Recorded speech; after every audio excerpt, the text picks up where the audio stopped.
We're going to start with our series on jigging for bluefin tuna, which has become a local thing every year in the last couple of years. Have gotten better and better off Block Island and Montauk. So everybody wants to know what they should buy for a jigging rod and reel. And this is going to be like part one of a series because it's hard to cover everything in one little bit. Matt's going to be my angling test dummy, I guess you call him. We're going to talk about rods and reels. The first thing that you're going to need to do is choose between a spinning reel or a conventional reel. When we talk about customers coming in and they're new into it, we're almost always recommending a spinning reel just because it's a little bit easier to get the cadence down when you're fishing with a spinning reel. And what I mean by that is the rhythm that you're going to be working the jig is a little bit easier with a spinning outfit. It also gives you the ability to dummy as a casting rod as well as a jigging outfit. So it kind of does the double duty.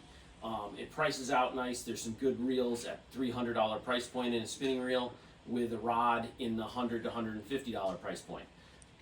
As you step up from there and you get into the high-end stuff, it's going to be more of a personal preference between jigging with a conventional or a spinning rod. And when we go to jigging with a conventional, we're talking about small lever drags, large handles, big gear ratio, and they're going to be a very powerful small reel.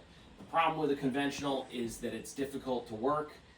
Getting that rhythm down is a little bit more difficult. And you can't double as anything else other than maybe a little bit of a trolling outfit depending on which rod you pick. So it's more of a dedicated outfit. But it does give you the ability to have like a lever drag and maybe a little bit more power behind the reel. Just talking about the different rods, we're going to grab this one here first. It's an inexpensive combo that we put together with a Harrier and a Penn Battle DX. It's only a $350 combo, and we designed it more for the guy that wants to catch some striped bass, do some inshore fishing, but then also be able to catch a tuna fish. We're not trying to target big giants or really big fish. The rod itself is fairly parabolic, and it will handle decent drag pressure as much as this reel will be able to put out. We're loading it with like 65-pound test braid, and it does a little bit of everything. As you notice, this rod here, it's very parabolic throughout the whole rod, and I've got a lot of pressure, but not a lot of pressure on Matt because it brings the fulcrum point back, and that's what you're looking for out of a jigging rod. As we go to some of the more high-end rods, like Matt, if you want to grab like the Grappler or that Game Type J. So the Grappler's in the middle of the price range. You're basically getting the same rod as the Harrier, but they're adding more technology into the blank, making it a little bit shorter, and they are changing the components just a little bit to increase the price. But this rod here, I'm putting a tremendous amount of pressure on compared to that, and it brings the fulcrum point way back to here, so I can even go more.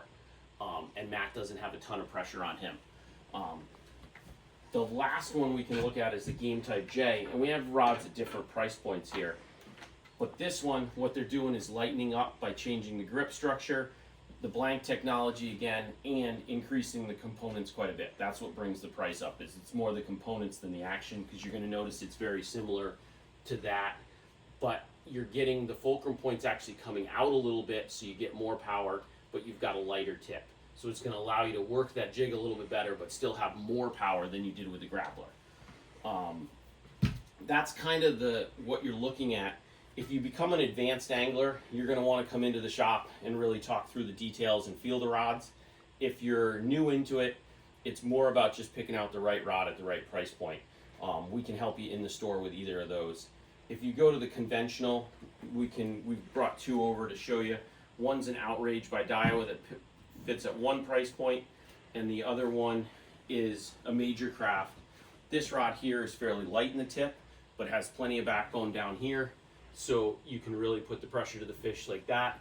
And this would be more of like a light jigging outfit for tuna, where the next one up would be more of a heavy jigging outfit. And again, we're changing mostly in components and a little bit in blank technology.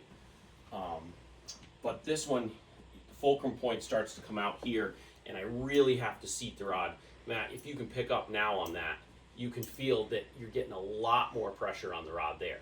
That's why the higher guide here to keep that off the grip, because you can put so much more pressure on it. again, that's just some of the basics. It's much easier to come into store or give us a call on the phone, email us, and we can go over the details of the individual reels and the rods to help you pick out the best thing. We're going to do some more on this part series so we can go in depth on some of the individual reels and the rods. So look for that in the next coming weeks.